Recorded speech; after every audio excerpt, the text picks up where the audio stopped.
Comment un enfant né à Cognac le 12 septembre 1494 devient un roi flamboyant qui fait entrer la France dans la Renaissance? Si tu me connais pas, moi c'est Sarah et je suis passionnée d'histoire royale et chaque jour ici je te raconte un événement ou une naissance qui a marqué les monarchies. François naît le 12 septembre 1494 au château de Cognac.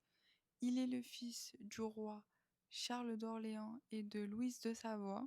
Il perd son père très jeune et c'est sa mère, femme ambitieuse et cultivée, qui va le guider sur ses premiers pas. Cousin de Louis XII, il épouse sa fille Claude de France, héritière du duché de Bretagne. À la mort de Louis XII en 1515, François monte sur le trône à seulement 20 ans.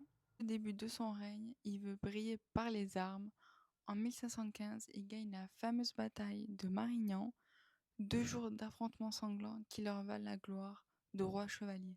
François Ier, c'est aussi le roi des arts. Il invite Léonard de Vinci à Amboise, fait bâtir le château de Chambord, transforme Fontainebleau et fonde le Collège de France. Grâce à lui, la Renaissance italienne rayonne en France. Mais son règne est marqué par une rivalité féroce avec Charles Quint, empereur du Saint-Empire. Battu à Pavie en 1525, François est même prisonnier.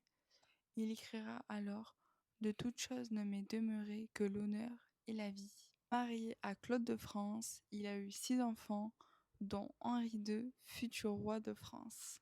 Mais malheureusement, Claude meurt jeune, et donc François se remarie avec Éléonore de Habsbourg, mais sans enfant cette fois-ci. Il reste célèbre pour ses nombreuses maîtresses, comme la duchesse d'Étampes. François Ier meurt le 31 mars 1547 au château de Rambouillet. Inhumé à Saint-Denis, il laisse l'image d'un roi flamboyant, séducteur et passionné par les arts et avide de gloire. Né un 12 septembre, François Ier fut plus qu'un roi. Il fut un chevalier, un mécène et un rival des plus grands souverains européens. Il reste à jamais le roi qui a fait entrer la France dans la Renaissance. Je te dis à demain pour une naissance ou un événement royal du jour. Bisous.